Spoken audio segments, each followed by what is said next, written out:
Oh, happy Sunday, everyone, and welcome to my show where it really is okay to not be okay.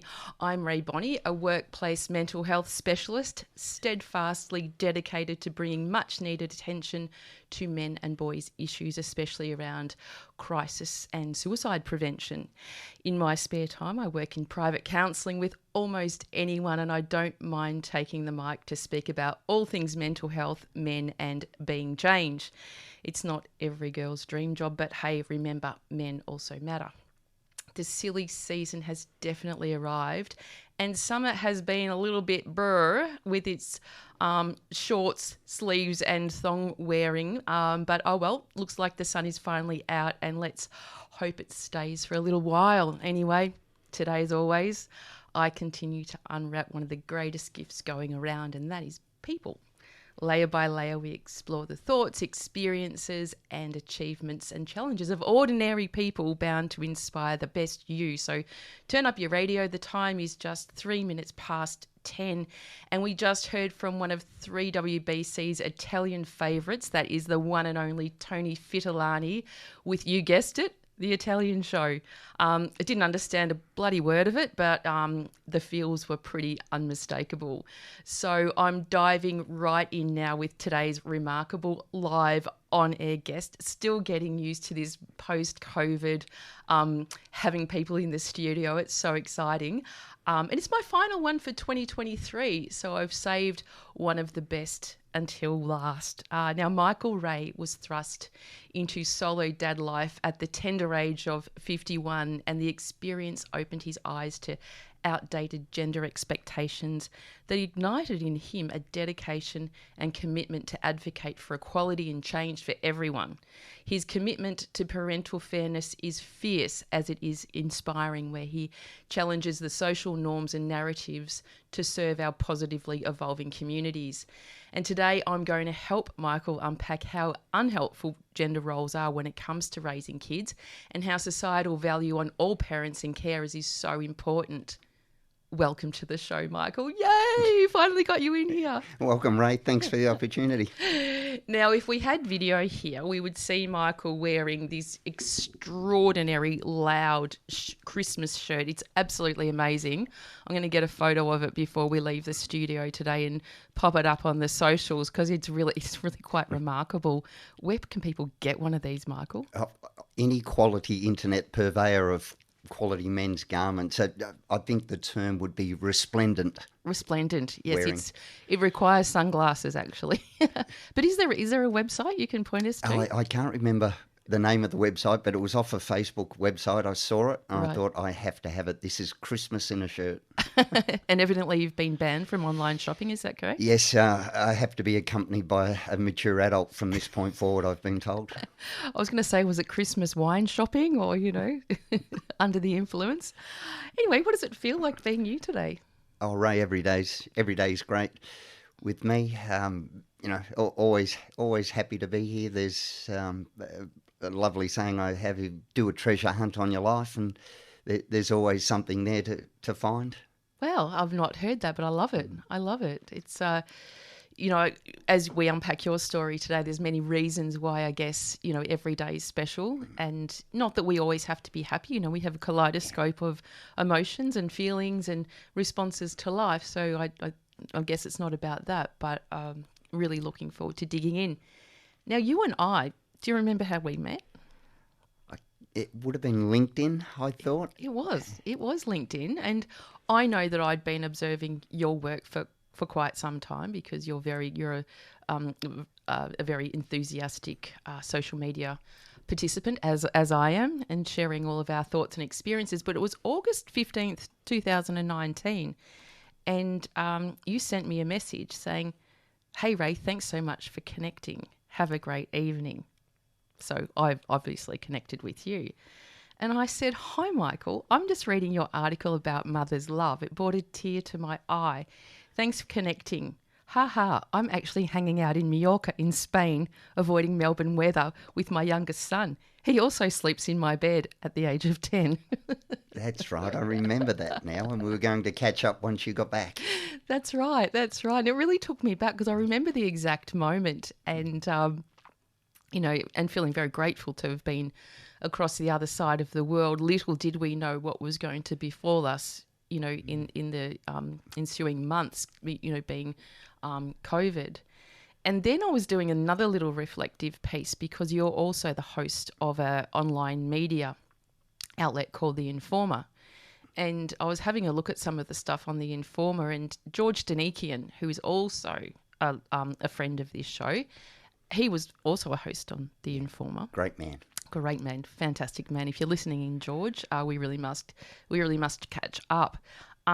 And I was looking at one of his presentations, and it was right in the thick of COVID. And it was talking about we're going into another 6-week lockdown and this draconian approach. And it was at the time where we couldn't venture more than 5 kilometres from our house. And it really was a little bit triggering for me as I was watching it, thinking, wow, how far we've come. 11 months ago, Ray, we were still in lockdown. We'd only just come out. I think we were allowed to have 10 at our Christmas parties last year. Was that last year? Yeah, last year. Yep, it's hard to believe. Yep. What are your thoughts on that, Michael, given that have we just, elastic banded back into life and not being mindful as we were about gratitude for freedom? I really think there are two camps, Ray. The show that you mentioned, The Informer, we attracted a lot of people who were fairly staunch against the freedoms and things that we'd taken for granted being taken away. So that echo chamber of people, but it seems that the people who were affected the most by it, those who couldn't work from home, those close to the edge, the marginalised, they were really hit hard, and those where the impact was, not to say minimal, but less, where they could work from home, things were, there are some people that say, I actually enjoyed the lockdowns because it slowed things down for me. That they're in favour of it. But until we can have an honest look and say, with hindsight, and hindsight's great, isn't it? There were mistakes made. We can't defend it all as something that had to happen, because if we don't learn lessons from it, it will happen again. Yes. Well, I don't think any country in the world can afford to do it again. I don't think we can afford, we don't have the money to be able to administer the things we need to do in lockdown anymore. So I guess, we're here to manage it and manage through. But not here to talk about COVID. In fact, I had a ban on the C word here on this program, and so I can't believe I've gone against that. This is all about you, and thank you for coming all the way into the station today. I know it's a bit of a long haul for you, but I did actually meet you on air during one of the lockdowns when we could only phone people in, and it was got a little snippet of what it's like being you, and also what you're turning up for in life, which since then you've achieved so many other things as well, including writing a book, which I have right here in front of me. We're going to give some copies away of your book, and it's called Who Knew? And it's not about Pink, because that's a Pink song. Tell us about Who Knew? It's funny, Ray. I'm one of the few people who wrote a book before I read many. And it was suggested to me to write it because I wrote a lot of articles for websites and journals. Even Disney had asked us to write an article for them. And somebody, the amazing Jennifer Sharp from Daisy Lane Publishing, she said, you've got a book in you. And I said, I don't think so. And she said, well, look, if you just put these articles together, they're your chapters, and expand on it. And when you write for websites, you've got to condense everything down. So you've got to get them down to that 800, 1,200 words. So there's a lot of things. So to be able to write expansively, I found it really good. And Who Knew happened during the first lockdown while I was sitting at the kitchen table homeschooling my daughter, Charlie. So we're both on our computers. We'd have our breaks. We'd break. We'd go and catch tadpoles up the hill for a while. We'd go back. We'd sit down, and it was a really great experience, sort of sharing that homeschooling with my daughter, because I own a personal training business, so we were decimated by it. But during the lockdown, the difference between down the road and overseas disappeared. Yes. So suddenly work from the UK started to come in, so my speaking gigs, and the UK really picked up and became the main focus of my work. So the book took off over there for Father's Day, and it made it into the top 10 in a couple of categories on Amazon. Then it won some awards in America for their Father's Day. I read that. Yeah, then suddenly I'm an author, and that's the title of the book, Who Knew? And it sums up everything where, from the outside, a lot of things look a lot different than what they actually are. And then when you get in amongst it, it's just, who knew? Who knew it was going to be like this? And that sums up life. And one of my principles that I say to Charlie all the time, you don't know. You just don't. You can imagine, you can think, but you just don't know until you're there. That's right. I love using that iceberg analogy. What you see at the tip, you've got no idea what's going on underneath. You mentioned Charlie, and, that's one of the reasons you're sitting here today is because Charlie was born, and that set off a whole chain reaction of things that have led you to, being such an amazing advocate for change in the parenting space and gender equity. And I love that you're not, even though you've had a recent foray into politics, I love that you're not political about it. It's just quite factual. It's very experiential. And I think that's what gives you, such amazing reach and also appeal to people, because your story has a lot of similarities to so many others, especially for dads. Yep. What were you talking about in the UK mainly? Mainly about getting dads involved more, and until we acknowledge them, properly understand, and then address the barriers that men face. A lot of them are personal, some of them are cultural and societal, but so many of them are organisational, that dads who actually need to be more involved and engaged in the children's lives face. Nothing's going to change. And the narrative, whether it's intentional or unintentional, the narrative seems to focus that men aren't doing their bit, that it's just lazy dad, and that's just not true. But if we look at that narrative, what it's also saying is women are powerless. Women aren't able to speak up. Women aren't able to have a meaningful dialogue or input with their partners into helping with what needs to be done around the house. And that's why I say the women I know, my goodness, like, they're all more than capable, but they realise, the Workplace Gender Equity Agency in Australia says that while there are 70% of workplaces now have a formal flexible work policy in place, less than 2% have set targets for men's engagement in it. So you can have the most egalitarian relationship at home. Johnny gets sick and the school rings up. Mum's workplace is in the 70% that does have that flexible work policy. Dad's is in the 98% that doesn't. Yeah. Guess what happens? And it's not that Dad's not carrying his weight, but Mum realises this as well and says, well, I have to because you can't, not because you won't. And that's why I keep saying to people, but also on that list, and I know that there's been research done on that list, if there's mum and dad listed as emergency contact, the mother will always be called first. Yeah. Rae, I still get apologise. I'm sorry we couldn't find Mum's number. Well, Mum's not here, but it's me. The assumption.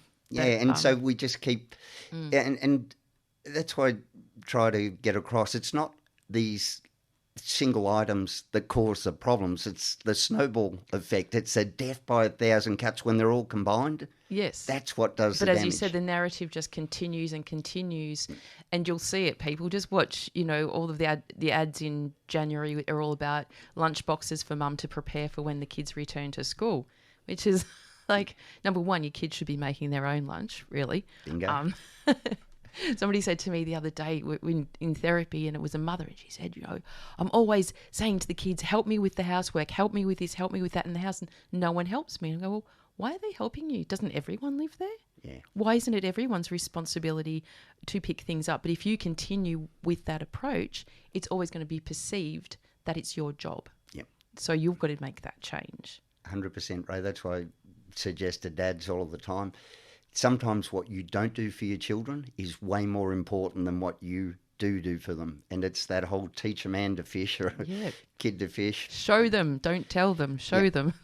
And that's why I say to them, both eyes on the task at hand, but your vision fixed firmly on the future. How will this be played out down the line? If you're always doing it like you just mentioned, guess what? You're always going to have to keep doing it. And I suggest to them as well, if what you do isn't perceived as good enough by your partner, then you need to say, you know what, we've got our own ways. Do you want me to do it or not? And then if you say not, then, you know.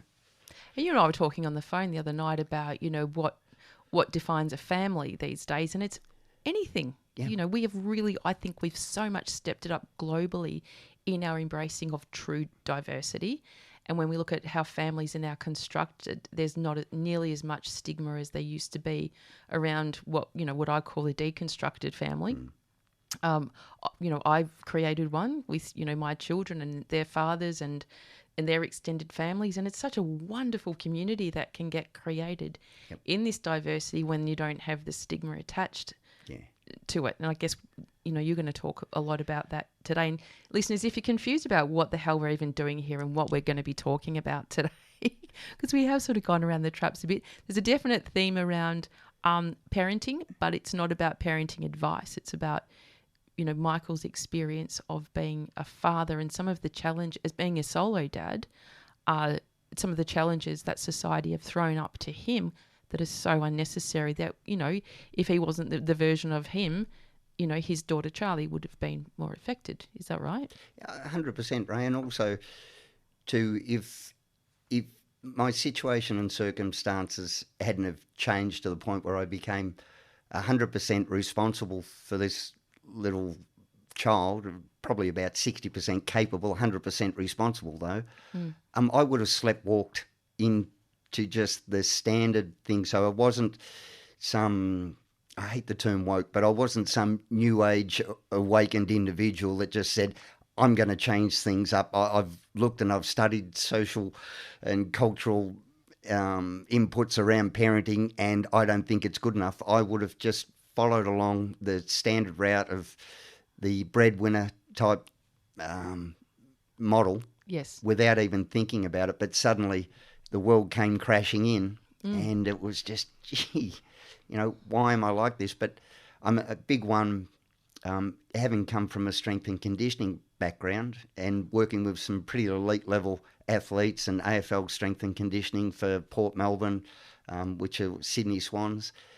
That's what I say to my charges is, is this a story you're telling yourself? Why don't you just change that story? Because your perception around things is built on your inner voice. And so you start thinking, I'm going to miss this shot. I always mess it up. No, you've got a chance to do something great here. Embrace it. And that's why I say it wasn't any set plan. It was just suddenly all these little aha moments. And it's just, you know what? I'm not good at this, but gee, I wasn't good at using Microsoft Word to start with. So I read a book and I practiced and suddenly I was doing it. So all of those outdated maternal instinct, only a mother's love, mother knows best. Yes. They do a great disservice to women who it's not natural. It is hard work. It is Well, that's the article that I read when I was in Mallorca, which brought a tear to my eye because I thought, thank goodness somebody's finally talking about this. And, guess what? I'm a woman, and guess what? I'm a single parent as well and a mother. But it did resonate with me to go, this isn't everyone's issue. This isn't gender specific. Every parent matters in whatever form. Yeah. Well, I genuinely believe, Rae, I 100% believed to my core that it was just natural for women. It was something inbuilt. It was a gender specific thing. And then I slowly started speaking to mums because in my position, I was around a lot of mums. Sometimes I was a peer. Sometimes I was a fly on the wall. Yes. But they had the exact same thoughts and experiences as me as a bloke had. And we have more similarities as parents. And that's why I say, we're not meant to use gendered language, but mum, dad, step, adoptive, foster, whatever you are, whatever relationship, grandparent, the thing that we all do is parenting. Yes, but there is such a hardcore belief that mothers are more important. And I come up against this, especially because I work with so many men. And so many men in relationship breakdown as well, and talking through custody issues, that most men will believe that they don't have a right to have 50% of custody, or even 100%, like in your case, if that's the issue, that they will say, yes, but, children really should spend more time with their mum. And I'll say, why? Yeah. And that's just because. And it's because it's just so entrenched in our societies, especially in the Western world. Yep. Not so much in other cultures, but yeah, that dad's are very secondary.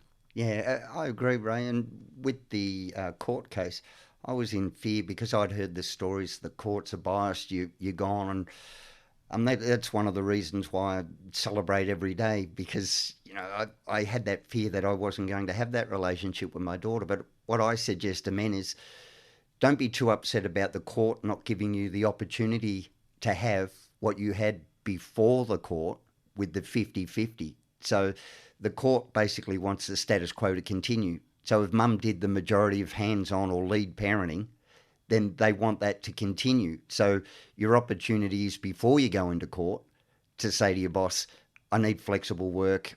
I want to do the school runs half the time. I want to prioritise my nurturing and caring for my child, or have it on an equal keel. We need to find a way of having my resources or breadwinning matched evenly. And then when you go into court and you can say to the judge, well, I was basically doing 50-50, shouldn't this continue? I think you're a lot better placed then to actually make a firm argument, rather than going, well, I worked 80 hours a week to provide resources for my kids so they could have these opportunities, and now suddenly I'll stop doing that and go to 50-50. Well, it lessens your chances of a good outcome, I think. Which is, look, I find that really, really upsetting for families when they are deconstructing that. When things change, and then everything should change around that, and there should not be this unconscious or even conscious bias against fathers who have been, men, contrary to popular belief that, that the patriarchy takes all the jobs and women get none of them. Men are expected. The expectation is that men are sent to work. They're sent to mines. They're sent to war. They're sent. And you ask many men, and I've just been out in the field asking men, do you love your job? It's like, never occurred to me to think about whether I love it or not. I just have to do it to earn money to sacrifice. That's right. So then when men get to this position where it's like, oh, now I'm on my own, I have a choice about what I do, and I really want to spend actually more time with my kids. Yeah. There are a lot of men living lives of quiet desperation. Yes. And it's funny, again, because I get to be in both camps, groups of mums and groups of dads. I don't like using the term sacrifice, what we sacrifice for our children. There are trade-offs, 100%. But unless you're a mug, if you're trading something of greater value for something of lesser value, you're not going anywhere in life. So there are things I'd trade off for being a parent, but I'd trade them every day because you can't separate them. So would it be great to be able to take off down the coast for a week surfing? Yes. Would it be great to take off for a week surfing if it meant that I couldn't be present in my daughter's life for the other 3 weeks of that month? No, I wouldn't trade that. So I can do without the week surfing on my own, but I'd rather do it with my daughter. The things that men consider a sacrifice are what takes them away from their children. The things that women consider a sacrifice are the things that keep them with them. So they sacrifice their career, their education, their qualifications. I'm not saying it's right or wrong, but men sacrifice their time with their children to be a way to provide those resources. So if we Bloody good point, Michael. Yeah, really and good if point. we could just get away from that, my sacrifice is more harsh on me as a mum or me as a dad, and just go, we should be able to decide, because if my job gives me great fulfillment and satisfaction and reward, and there's no problem with that, and if I love being with my child more, we should have it where it doesn't matter what gender you are. It's a decision made within the family without all this ridiculous input from society and culture that says, well, if a mum's got a great job and she's working 60 hours a week and earning more than dad, he's not much of a man. And, and she's not much of a mum. It's just ridiculous. Because she does get judged as well. Like Oh. I get it a lot, especially when I'm travelling. So where are the kids? Yeah. It's like, I don't know, it's on the street somewhere. I don't know. Oh, guess what? They have dads. Yes. Yeah. Oh, but can you trust him? You're really lucky to get that support. No, it's not my support. They're dads. They're dadding. That's what they do. So when I'm not there, they're dadding, or when they're not there, I'm mumming. That's what we do. But can you believe we were already eating up the first part of the show, the first segment? Now, this is where, Michael, things get really, really exciting, because now we're at our very first special guest song request, of which you have chosen 4 songs. Ooh. So this little game I play, which is probably boring for everyone else, but I love it, is you don't know in which order I've chosen the song. So I give you a cryptic clue, and they're usually terrible. So here goes. This one, it's in the title, something we've not seen much of this summer. Too easy. Little ray of sunshine. Tick. It is. Now, please, pray tell, you told me a little story about what this song means to you when you came into the studio. Can you share that with our listeners?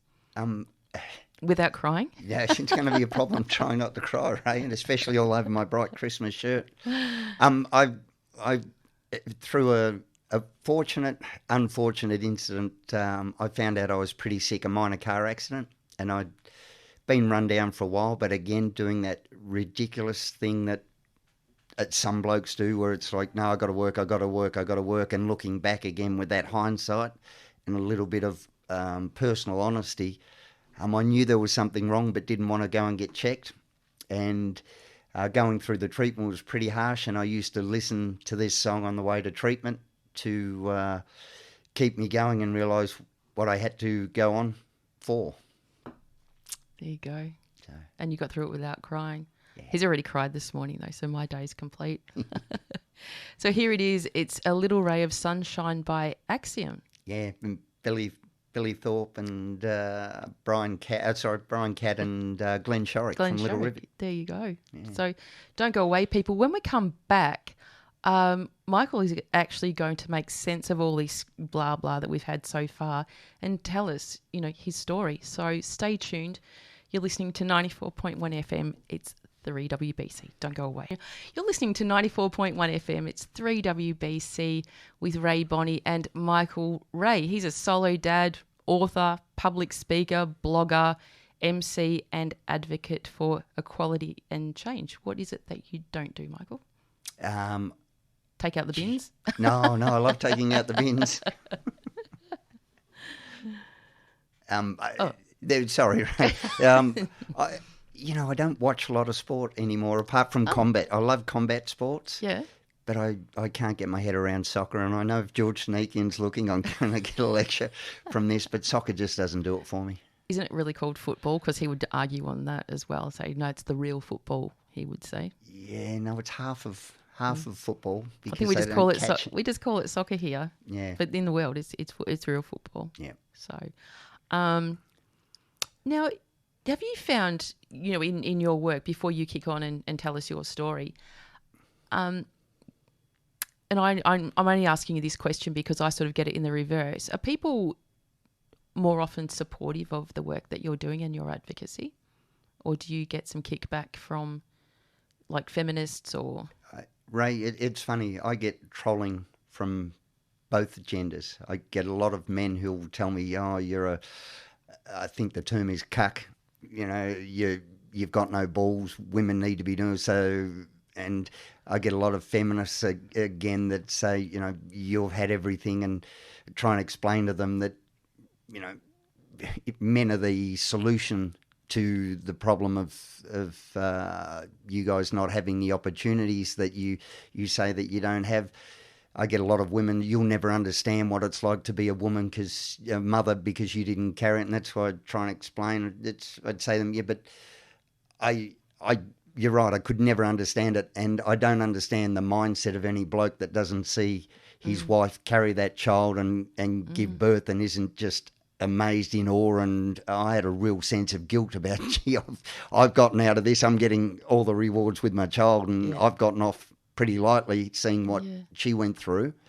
But I don't understand the mindset that says, or the great clarity and confidence that these women speak of about the lesser experience of my experience as a dad. And so Yes. I agree, I could never understand what it's like to be a woman or a mother. Yeah.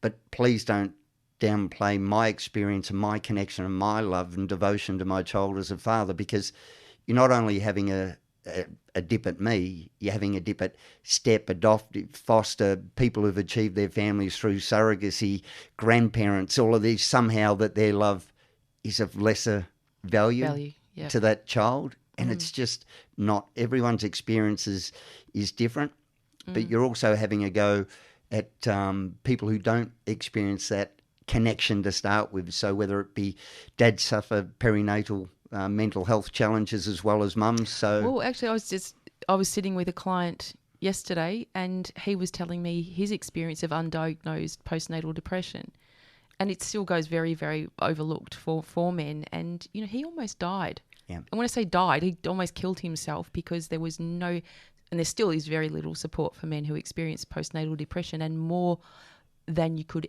ever imagine. yeah, and But guess where they are? Back at work straight away. yep.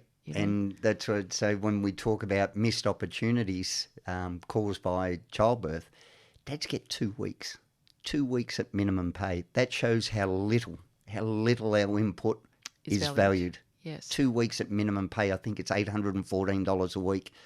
Average wage at the moment is about $1,800 for a woman and about $2,100 for a man. So if dad does take the full 2 weeks, he's just cost the family, the family unit, around $1,500 to $3,000. So guess why dads do go back to work? They have to. Quickly, and look at what they miss out on. But in that instant, the tone and trajectory for father's involvement is set, and it just starts to divert. So we come home, what can I do to help? Straight away, you're the assistant. Well, that's right. Or it's your turn. Yeah, I'm going to give you a break. Yes. Well, you don't give someone a break. You're doing your bit. But we know how quickly our children change. And my mum raised 3 kids. 2 of them turned out okay. One was a bit dodgy. Is that you? Yeah, of You're the course. dodgy one.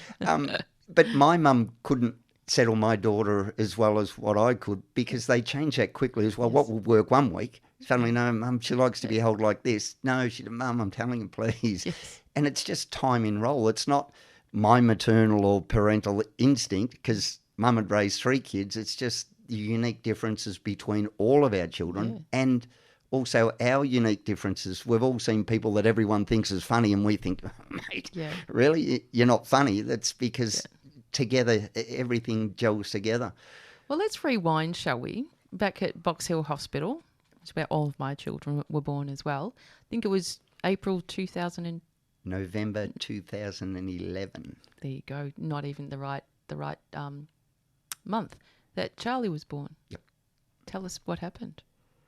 I was more nervous than Charlie's mum. Charlie's mum had 3 kids from a previous relationship, so she knew what was going on. She was calm and all the rest of it. I was in a mad panic. I remember the grip on my hand at one stage, and I thought, now's probably not the right time to say, that's actually hurting a bit. So I managed to keep my my mouth shut there. But then looking back, the midwife said to me, you did great, because you just sat there and you were quiet. And I wasn't quiet, I was terrified. I was absolutely terrified of what could go wrong. Was Charlie going to be healthy? Was Mum going to cope with it all right? But again, straight away when I look back, we were minimised. Got asked to cut the cord. Yeah, cut the cord. Didn't like it at all. Like, it's not really. I thought it's a bit like the self-checkout at the supermarket. No, I came here as a customer. I want to stay as a customer. I don't want to be an employee. So, but when they asked me, I thought, well, I have to do it. I didn't really want to do it. And then went home, and everything was amazing. I couldn't believe it. It was 49 years old. I didn't think, I thought fatherhood had actually passed me by at that age. And it was a fairly short-term relationship that saw Charlie come along. And just the greatest day of of my life from there. And then 6 months later, as I said, I was getting sicker and sicker. Then we separated. And then at 9 months, we went through our divorce proceedings. And then it was about 20 months, Charlie was about 21 months old. And suddenly her mum decided to step out of her life and has played no part since. So there was a short term of shared custody, and I was really lucky because my illness meant that they wanted to give me as much time as what I could because my future wasn't guaranteed. And in fact, they expedited the court case because they said this child deserves to form fond, firm and lasting memories of a dad going forward, regardless of how time.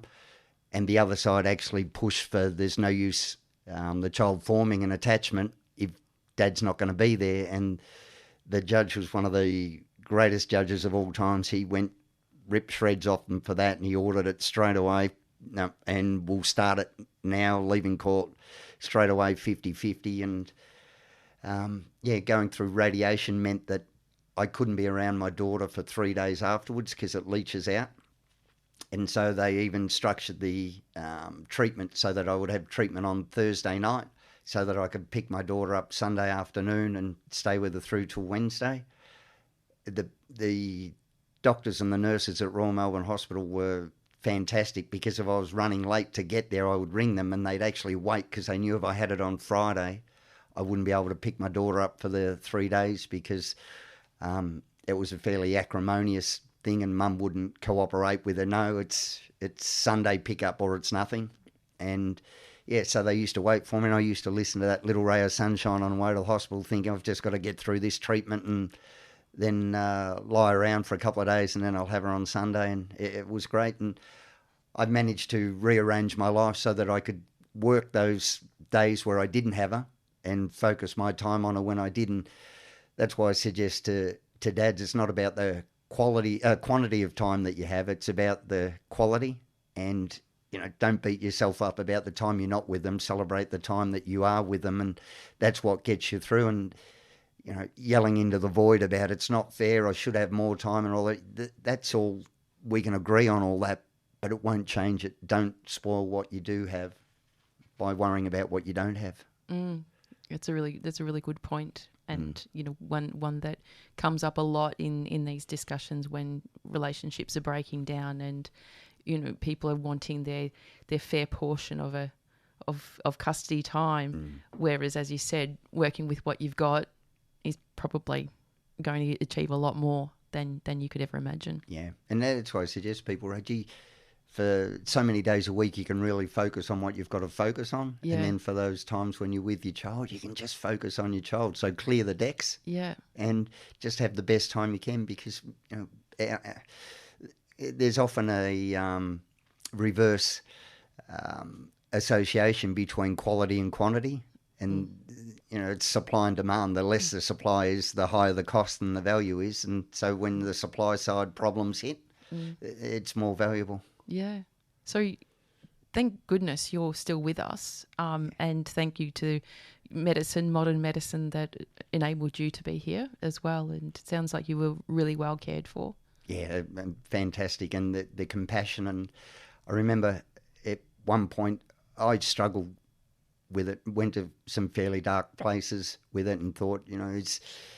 I realised then, Ray, that, and it's in the book, that my life had become like a house that I'd built and furnished and filled with all these things throughout my whole life that I'd placed great emphasis on, that I'd sacrificed a lot of things for, that I worked really hard for. And suddenly that house was on fire and there was smoke coming through the roof and flames leaping out the window. And I was forced to consider, what would I be prepared to rush into that house to try and save? And the only thing that came to mind was the effect that it would have on my daughter. What would she do growing up without Dad? What would she know about me at that stage? As I said, it was a fairly acrimonious split. What stories would she be told? Would it harm her? And seeing the impact it was having on those around me who really cared for me. And you get those dark thoughts where you think, what have I done to everyone else? And suddenly you stop thinking about yourself and you're just thinking about how you've impacted other people. But I remember the nurse saying to me one day, because I said, I don't think I'm going to come in next week. This is knocking me around. She said, look, one day you're going to get to Disneyland with your daughter. And the way the world works is funny. And I'm not a big one for any higher power or anything like that, apart from Essendon, of course. Disney reached out and asked me to write a story for them, and we did a story for Disney. When you say we, you and Charlie? Yeah. Sorry, I always say we. And did a story for Disney, and it went really well. They had a parenting channel called Babel, and we did another one for them. And then they said to me, "Would you like tickets to Disneyland?" No. And I said, "Oh, that'd be great." But where? So we ended up going to Hong Kong Disneyland. Yeah. They put us up in the hotel. They gave us the express passes for all the rides, so we didn't have to wait on the rides. And Rae, the moment we walked into Disneyland, I lost it completely. I had strangers coming up thinking I'd lost my child, and Charlie's like, "Dad, what's wrong?" Bub, I'm God just happy. forbid if we could see a man crying in public. Yeah, and I completely lost, and it was just, it was that full circle, Rae, where it's like, I doubted, and as I say, I went to those dark places where I just thought, you know what, this is too hard, the future, and just instead of putting one foot in front of the other, and then to walk into Disneyland there, and it still holds great. What year was that? 6 years ago, so 2000, and it was about a year and a half before lockdown. Right. So you talked about when Charlie got to about 20 months old, that's when her mum decided not to have contact with her anymore. And then you're 51 years of age, and now you're a sole parent. How was that? Well, the parenting excellence here, Rae. The first night I used to do some stand-up comedy, and I was on at the Comics Lounge in North Melbourne. And the rule is if you want the night off, you've got to get someone to replace you. So I'm waiting at changeover for Charlie's mum to show up and get her, and she just didn't show up, and has made no contact ever since. And so at 9 o'clock at night, I couldn't find a sitter for Charlie. So I'm at the Comics Lounge up the back, yelling out, "Oi, language, there's a kid in here." And I went on stage with my daughter, and I was doing a bit about dodgy parents, of course, and next minute Charlie comes walking across the stage, and they filled a Corona bottle up with lemonade for her, and she's drinking the Corona. And I can't believe no one called child services. Yeah. But that was the first night on my own. But because we didn't know what Charlie's mum had decided, for the first few weeks it was just, don't know what's going to happen. And I had to ask the police to, try and find her, make sure everything was right. And the police just came back with, she said she wants nothing more to do. And, that's it. And it was like, right, well, it's me and her. And, suddenly again at that stage I hadn't cemented in that I was a dad yet. And when I speak to a lot of dads don't feel like they're actually that full. They don't embrace like, gee, I'm actually a dad until they're 100% responsible, whether it's mum's gone for a day or a weekend or something. They actually start to have a little bit of self-confidence and self-belief where their self-perception changes and go, you know what, I'm a dad. We had one dad at one of our meets. He had a 3-page document with hour-by-hour tasks of what he had to do for his child because his wife had gone away for the weekend for a wedding. Wow. And that's why I said to him, did you do it all? He said, no. I said, did you tell her? He said, of course not. What do you think, I'm mad? And suddenly then it was like, right, well, I've got to put things in place. And it was actually quite good. And I had a great support crew, mum, sister, friends. Charlie had a million honorary aunties that all wanted to take her places. And it was just, no, I want to do this. I want to be able to do this. So then it was the realisation, like, it's parenting. It's a skill like any other skill, whether it be public speaking, whether it be education, whether it be any skill acquisition that you pick. It's just a matter of, I'm not good at it now, or I may not be good at it now, but I'm going to get good at it because it's important. And that's where it started, and it's pretty simple, right? Like, it's not as complicated as what people like to make out. and, we get this whole, parenting is the hardest job you'll ever do. It's the most fun I've ever had. And I'm not trying to dismiss other people's experience. And I do have the easiest kid in the world. So, my experiences give me every minute over and over again. The sleepless nights, the trips to the hospital, all of those things have all been really meaningful. And I'd still look back even on the stressful times with fondness. Yeah. I'd love to interject, actually. When I was doing my research, I love my research on my guests. I'm just going to reflect back a little bit more. I was having a discussion with my daughter Rose the other day, and Rose is now almost 28. And I said, remember the time when I called you guys into the kitchen, her and George, and what I'd done is I'd set up the Barbie house, because we were talking about the old Barbie house, and they had Barbies. I'd set them on fire in this house going, oh my God, there's a house fire. So I'd set the Barbies on fire, and the kids couldn't believe that it was in the kitchen, and this smell of all this plastic, and I'm going, there's a house fire.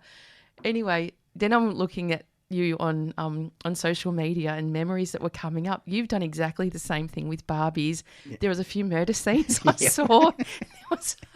I thought, this is a man after my own heart. Like another parent, the parents like I do, very unconventionally, but you're talking about that sense of fun as parents. And oftentimes I find parents feel the need to grow up and have this, sense of aura of maturity where their childishness has to go away. And I love it's reflected in your shirt today as well. Rae, I love Jane Goodall. Quote that I use all the time: if chimpanzees have taught us anything about parenting, it's that it should be fun. And that's what I'd say. You've got to have a laugh at it. And that's the hardest part I find about being a parent, is trying not to laugh when you're trying to. You can't do that, Bubba. It's just, we've done silly things like, Charlie, you can't put eggs in microwaves. You know why? Yeah. Come on, I'll show you. So, yeah. Oh, I love it. I watch you guys online, and you talk about the we in everything, and it's such a very strong, beautiful bond that you have, and that's not because you're a dad, that's because you're a parent. And I love seeing that, and thank you for raising such a wonderful citizen of the world, because that's who she is, and she's got a voice as well at such a young age that you've given her. Yeah, she's actually raised me, Rae. That's why I said I would have walked into that typical life. But then, it's great when, rather than being large and in charge as a parent, I try to be the guide by the side. So when Charlie suggests something, natural consequences are the best way. Well, Bub, why do you think that? And that's why I say to dads, don't try and give advice. Ask questions. In fact, nobody in the world give advice to anyone because you don't need to. No one's qualified. Yeah, the questions you ask will determine, my daughter's questions that she asks will determine the quality of her life, not the advice she's given, because you get some pretty unqualified people giving lots of advice, and social media and the internet is full of advice. Especially around parenting. Yep, and that's why I say to Bub, ask questions. So she'll say, Dad, how do I spell this? How do you think, Bub? Yeah, I don't think that's it. How do you? Well, what about rules? What about what makes the I sound after a C? Sometimes why? Well, does it look right? And so I encourage you to ask questions, and it gets really tiring sometimes. I wish there was an off switch where I could go, I'd leave it at 18 and then switch it on. But I don't want to do have peer group pressure playing over thing, and she'll come home, Dad, what do you think about this? And that's why I say, Bub, I'm biased. I'm going to think anything's fantastic. The main thing is, what do you think about it? Yeah. How do you feel? Is there anything you would change if you got to do it again? Is there anything that you feel like you could have done better? If not, great. But, I'll love it regardless. In terms of unconscious bias, I've got two questions for you that you can answer separately. Number one, how does Charlie go into the world without a mum? And is there any sort of bias that she experiences? And also, for you being a dad, how have you navigated through, raising an infant as well? Because as we know, there are places that parents have to go in public, toilets, behind the scenes, where mothers are typically present. How have you there's two questions. Ray, it's been unbelievably hard. And as much as we advocate, as I say, for women's equality, until men are enabled, encouraged and expected to be equally responsible, women's equality just simply won't happen. It can't happen.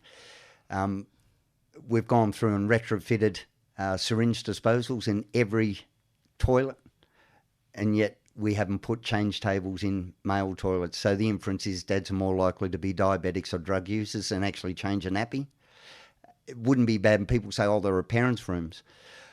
I can probably count half a dozen times where I've been actually abused and challenged for taking my daughter into a parent's room. There was one time, though, where I walked in to a parent's room, and I think it was just at Eastland, and I got the looks, and I thought, I just want to get in and out.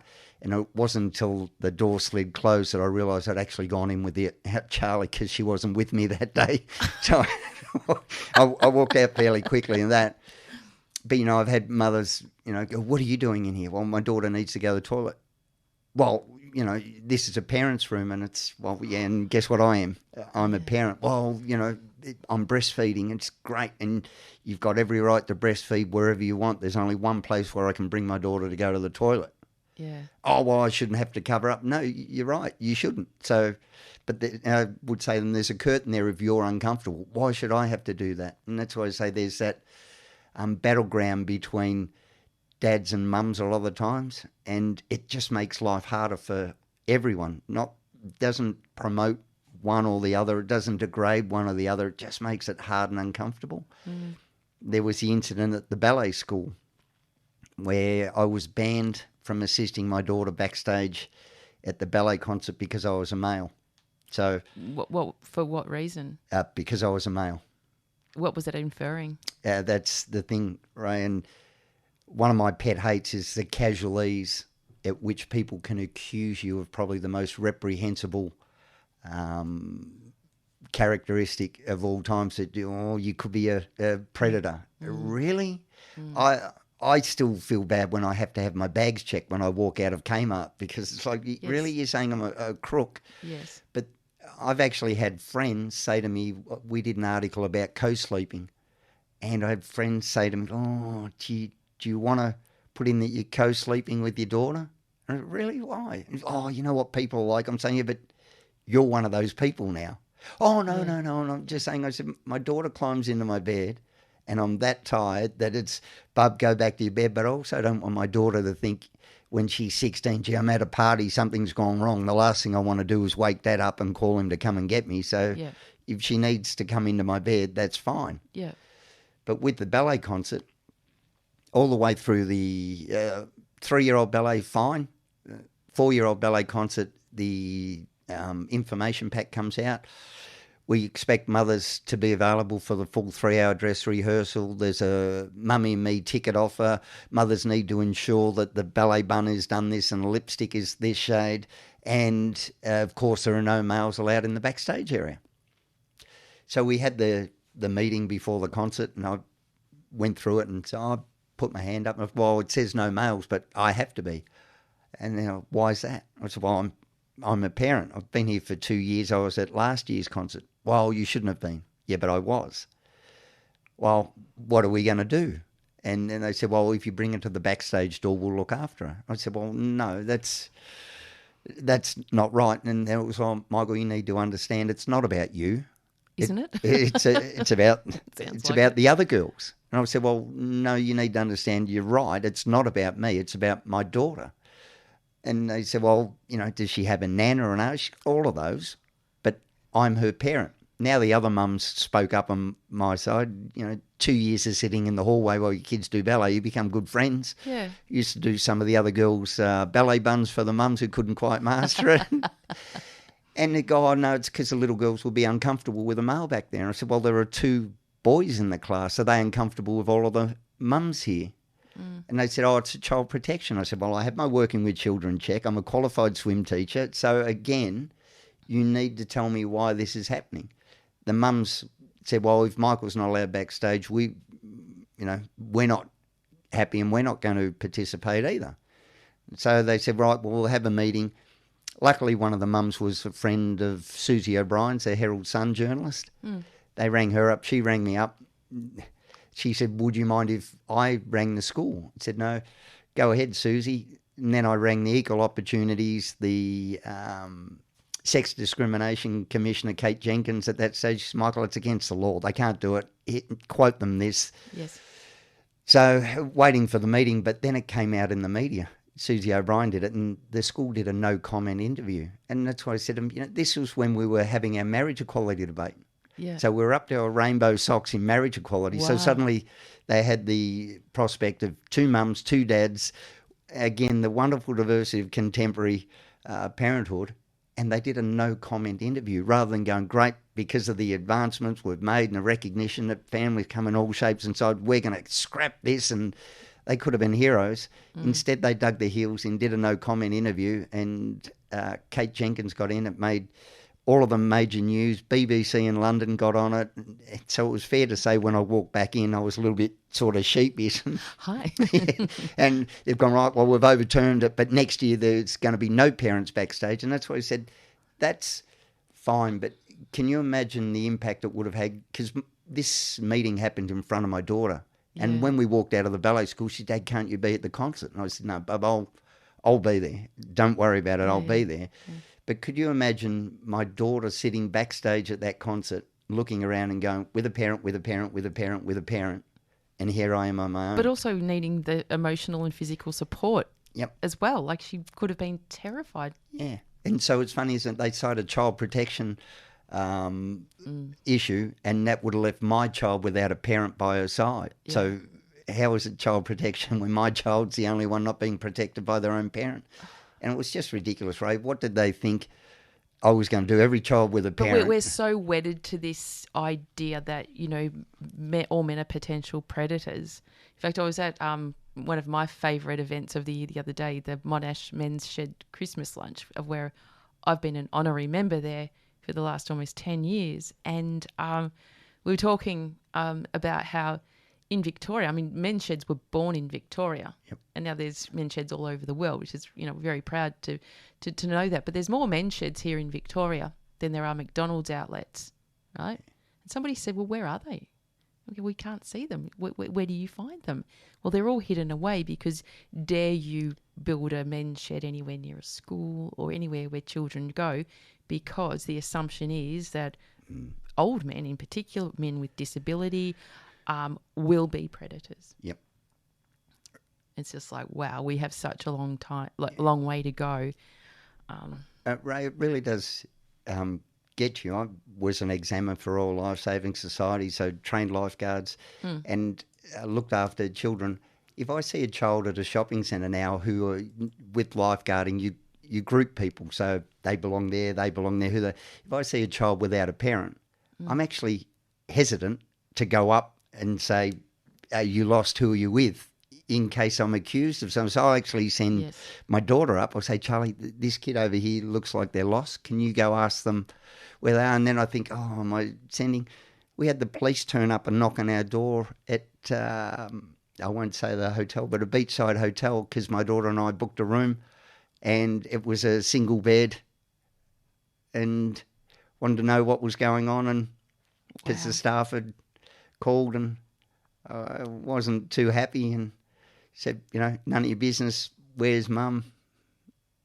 So, taking Charlie into maternal and child health centres. Yeah. Why isn't it parental and child health centre? And the first thing that comes out of the nurses, where's mum? Is everything okay? Well, mum's not here. Why? What's happened? Well, what did you do? It's just me and my daughter. Okay, and then they check her. Any chance you could ask me how I am? Am I struggling? Am I okay? And I don't understand why here in Victoria it is still the maternal and child health centre. It's a first point of contact and the ongoing support hub for new parents.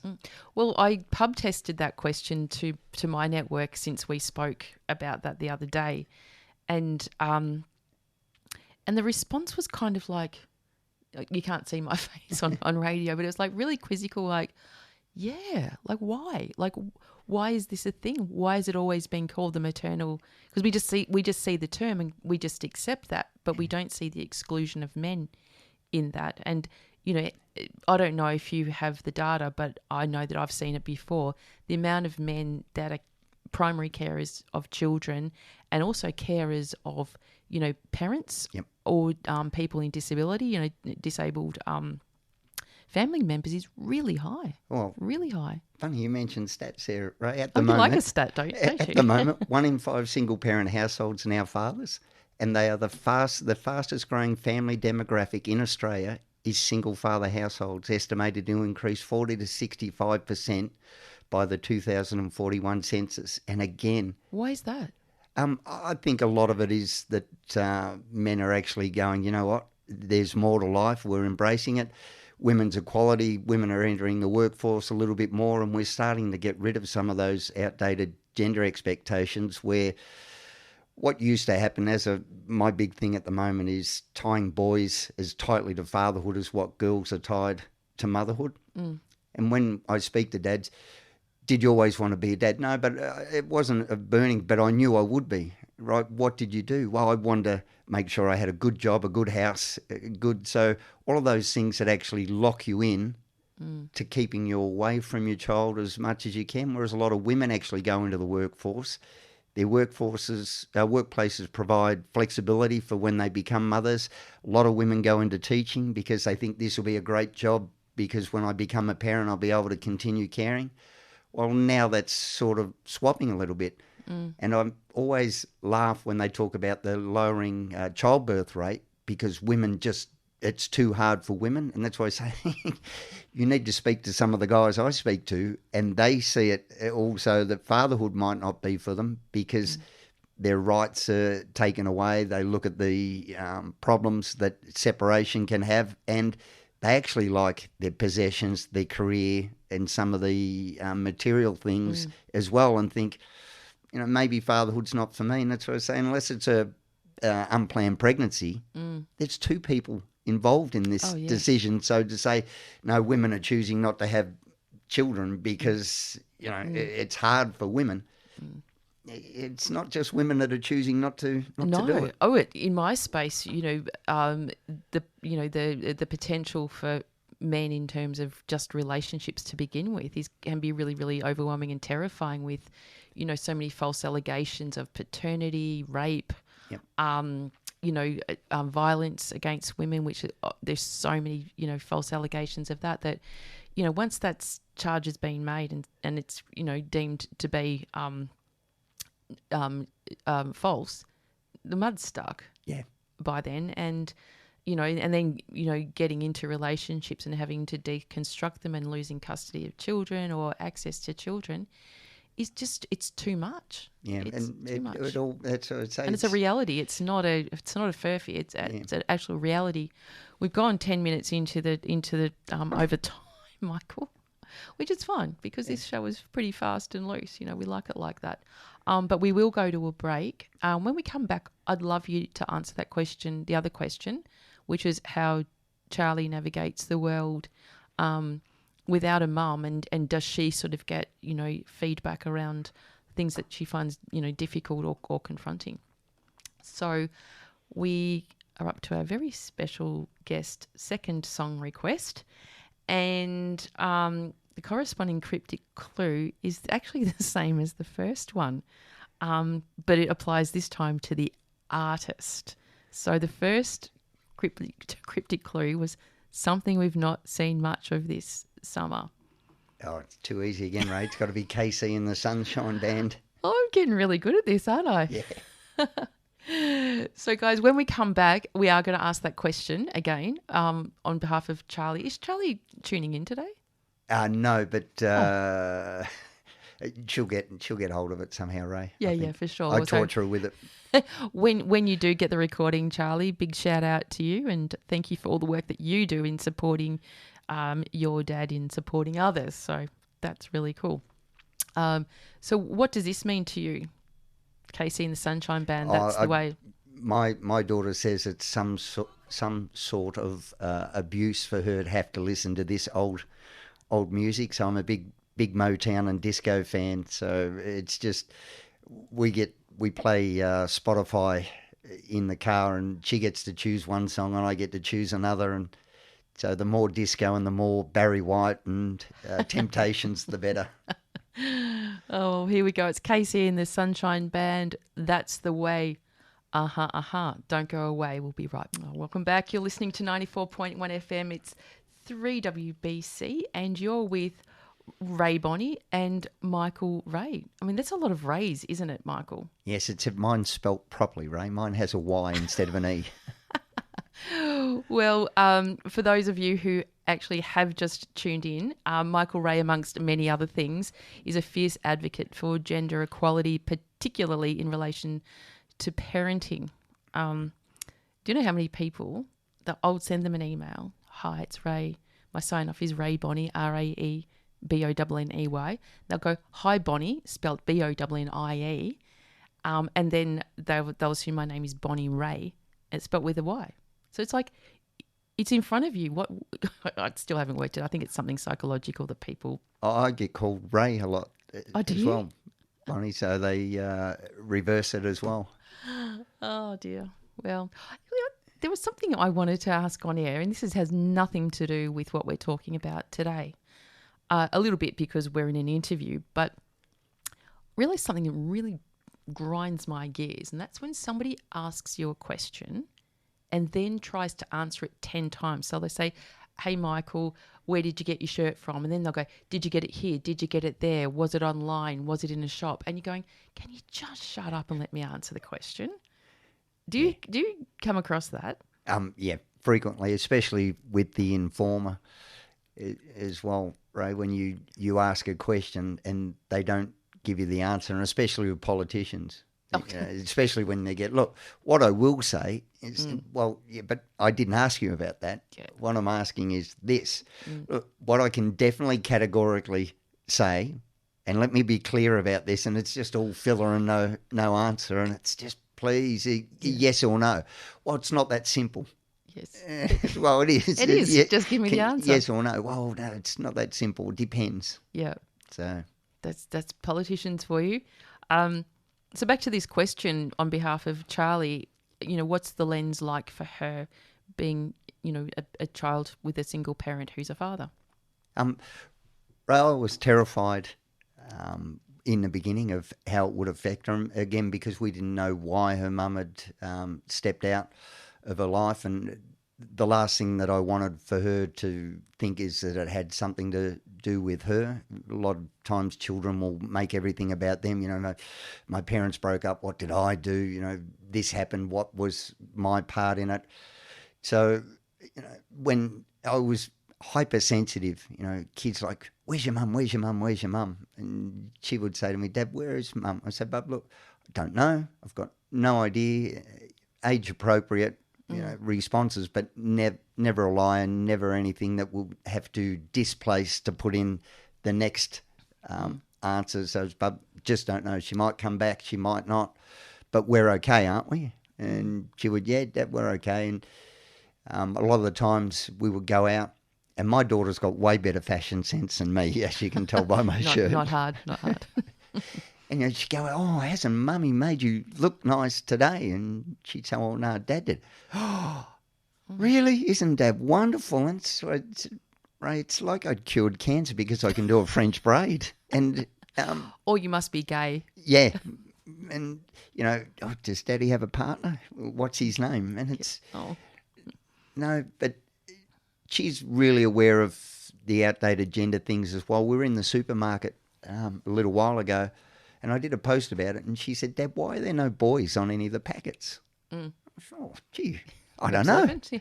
So we went and looked. We walked every aisle in the supermarket. We took photos of them. We found 28 products with a person on the package, and there were only 3 men.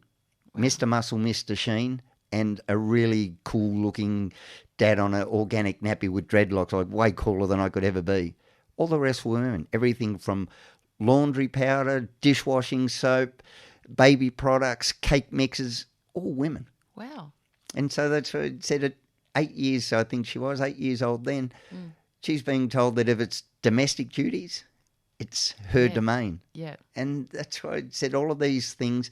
Again, there's no knockout blow with any of these one things, but in the whole zeitgeist, in the whole plethora of things that affect us that we're washed with because we call out the overt sexism that, Yes. that's wrong. But this subversive, subliminal stuff Yeah. that goes on, Yeah. and when you look at the ads on television, Yeah. and when you look at mum approved, mother's little helper, mum approved doctors, mum needs a break, and then you look at dads, Homer Simpson, Al Bundy, Daddy Daycare. Buffoon, yeah. Yeah, the only one that I can think of in contemporary culture is Bluey. That's an actually decent representation of a dad. He's Yeah. not perfect. He's, he has his jokes and all the rest of it, but he's involved and engaged with his children. He does his bit around the house. It's funny, I was Adam Garoni, he's the founder of Movember, was just in town here in Australia from LA, and we were catching up, and he was talking about Bluey, his kids, being American kids, bloody love it. Yeah, he was really really endorsing it. Yeah, it's great. But all of these things put together, and that's why I said my golden rule has always been, especially as a comedian, if you're not one of them, don't make fun of them. But us dads have been the butt of jokes, and there's a fine line between having a laugh at somebody and just being degrading and deriding, and we don't make dumb blonde jokes or women driver jokes or anything like that will get called out straight away. But it's just dad. We make man flu jokes. But even the kind of double standard on men in the media, and you may have seen I posted something during the airing of this year's block, and I pulled out this clip, and it was that Sarah Jane and Tom, and Sarah Jane is running after him going, "Tom, I'm going to punch your effing face in." That's what she said on air. Yeah. And I go, you reverse the genders on that. Yeah. He would be in jail. You can't talk about punching a woman in her face, but it's okay for a woman to say that to a man. And there was a number of other examples that that were given through that couple during that airing that no one ever questioned. Yeah, and you wouldn't let kids say it to each other regardless either. And when I took that to the pub test, people go, "Yeah, but he's really annoying." It's like, really? Yeah. Or he deserved it. Yeah, good. And somebody actually said, "Thank God we finally got a strong woman on the block." It's like, no, that's actually assault. That's verbal assault. That could be physical assault, Have you noticed the direct correlation between people who say, "I'm a straight shooter, I call it as I see it," and they're just pricks?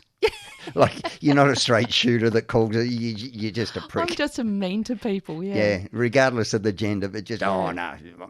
I'm honest. I don't take a backward step. No, you're a prick. Yeah, you're just, mean. It's so true. So true. But, this, we just touched on it then when you were talking about Charlie and, the absence of her mother. Would it be a normal feeling for her to have, why did my mum leave me? Ray, I have that feeling as well, but I'm sure we all have. Because her mum literally did leave her. Yeah. So there's no way of you dancing around that to try and skin it a different way. Yeah, and that's why I say to Charlie all of the time, "Bub, you'll never understand what it's like to be somebody else." So you've got to understand, if you were that person with their upbringing and in their situation, you would make that decision because you would think the exact way that they think. Yeah. So is that decision right or wrong? It's not for you to say. Would you have decided something different? 100% you could say, well, I would have made a different decision. But if you were that person, you wouldn't have. So you've got to forget about trying to figure out what mum was thinking. You've got to figure out what reasons mum thought she had to make that decision. And you've just got to get on with life and go, you know what, today we've got a big saying, stuff happens and, it is what it is. But whether it's good or bad, you can decide on that. But it is what it is. As I said, I was fearful every time someone would be, "Oh, where's your mum? Oh, this is going to ruin her. She's going to grow up doing it." I made a point of staying single for the first 5 years of Charlie's life, not because of my looks or personality, but an actual intentional thing, because I would have, if there was a girl interested, I would think, well, this is about 80% about Charlie and about 10 or 20% about me. This is about somebody wanting to rescue Charlie or rescue me, and I just thought I can't have the risk of other people coming and going out of Charlie's life. And as I mentioned earlier, I actually loved being 100% responsible and thinking, I'm enjoying it. Friday nights used to be dinner into bed, David Attenborough, documentary. Sundays were Charlie's Day, where she would get to pick where we went, what we ate, what we wore. She would have matching shirts. So Saturday afternoon, she would start. Not Dad, that one. No, she hates his shirt, right? But yeah, she would lay out everything. This is where we're going to go, and then it would be right. But you've got 30 things on your list that you want to do here. You're going to have to prioritise because we're not going to get them all done. Because I had to work on Saturday, so Sunday was her day. Saturday she would spend with Nanny, and I'd say, we'll make it up. Sunday's your day. And she would do it, but she'd get quite good. So she'd go, right, I've got 30 things here, Dad, and these are my first 3. And I've gone, right, well, that one's close to that one. So if we did it in this order to see how, and she became really good at planning it. And the same with dinners. Bub, what do you want for dinner? Here are the choices. And then it'd be, right, Bub, what can you do to help with dinner? And so she really appreciates that a contribution makes a genuine difference, and she grows 10 foot tall through it. And that's what people say, I wish my child, would do. And I've gone, well, It doesn't bloody magically happen, yeah, does it? how do you think wishing doesn't? But I was fortunate because I'd organised my life, and I was in a situation where I didn't have to be rushing from one thing to the other, because nothing happens quickly with a 3 or 4 year old, especially when quick. But I could slow down and go, right, bub, today, take your time, stuff like that. Vacuuming's got to be done, and the windows have got to be done. Which one do you want to do? And she would choose, and I'd go, great, and that's it. And sometimes it wasn't done great, but it's good enough. Yeah, it's good enough. And that's why I keep saying to Dad, stop trying to be the perfect parent, because good enough parenting is perfect. Oh, that's right. There's nothing wrong with cereal for dinner if you're stressed and, you're thinking, oh, I'm going to get home and I'm going to cook this and I'm going to hate it. Just relax. One meal here isn't going to kill you. And No, not at all. Yeah. And we sort of touched on it earlier in the show, that parents trying to get things right will, miss the moment, miss that moment of beauty when something's actually happening, because, stressing about sort of what didn't happen, what the child didn't do, and then projecting that forward to, oh my God, what's going to happen with them if they can't do this? It's like, in that moment, enabling your kids is not punishment. My mother said to me the other day, but I have to make the lunches because they expect it. Why do they expect it? It's because you've created that expectation. However, if you're not there, how do they know how to do it? Because you've never shown them, because that's about you. Your feeling of being indispensable is something that's important to you. However, if you're not creating an environment for your kids where you're showing and teaching, then what's going to happen when you're not there? Well, Ray, after 5 years, I met a woman, the most wonderful. What's her name? Robin. Robin, is she listening in? She is listening. She's at home with food poisoning. Oh, with a bucket by the bed. I didn't cook it. Well, I'm alleging I didn't cook it. Yeah, what was it? Oh no, we'd been at a powerlifting meet yesterday, so I'm fine. So, but she really likes. I do a great Brussels sprouts. Yeah, that face. Come on, that's the face some people make when they see my shirt, right? But yeah, we both ate that. She came along, and Robin is the most amazing woman. But Robin's was a solicitor in UK, worked for the Crown Defence. Oh, wow. She's got her MBA. She's studying a master's in law at the moment. She holds about 40-something world records. She's actually... In what? Powerlifting. Oh, wow. She's physically stronger than me, Now, look Ray. at me with my little lens going, I just assumed that was all about you, the powerlifting. No, she's physically stronger than me. She weighs half my weight and can lift more than me. When we're at the gym the other day, some bloke came up and said, how long have you got on that? Can I use it? And there was 140 kilos on the squat rack. Yeah.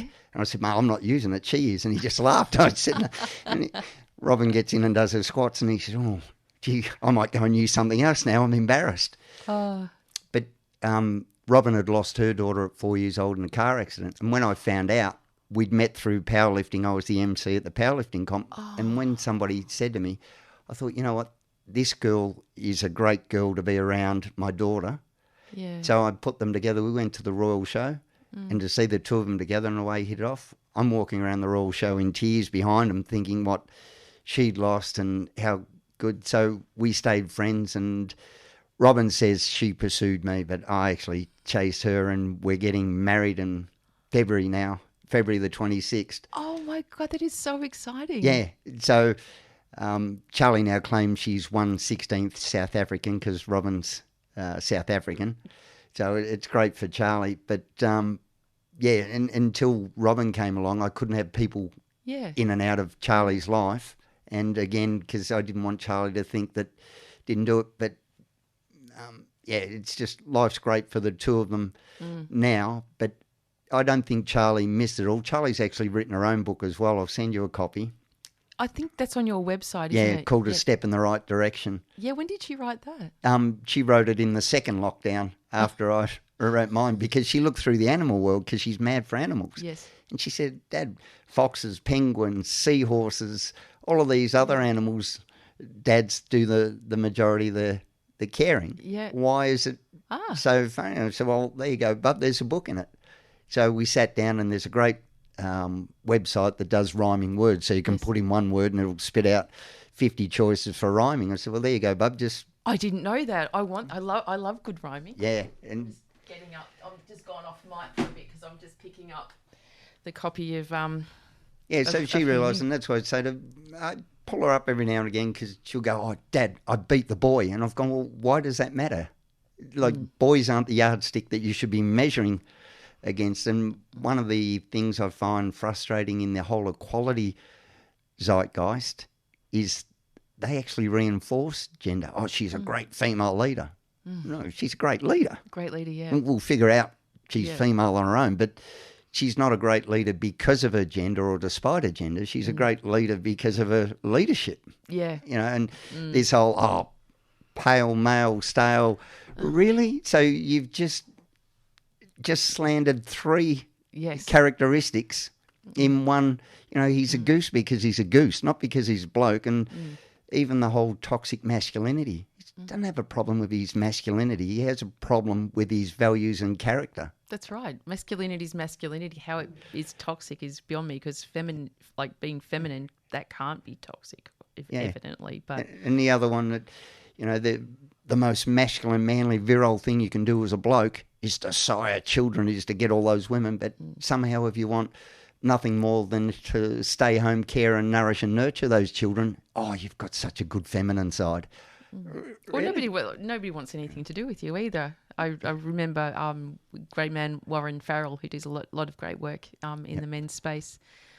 He once said, you know, if I went to a party, you know, as a young man, and, you know, I'm talking to Rae and we're having a chat, and Rae goes, so, you know, Warren, what are you going to do for the rest of your life? And Warren goes, I think I'm just going to stay home and raise children. I go, bugger off. I want nothing. I'm not going to be dating you.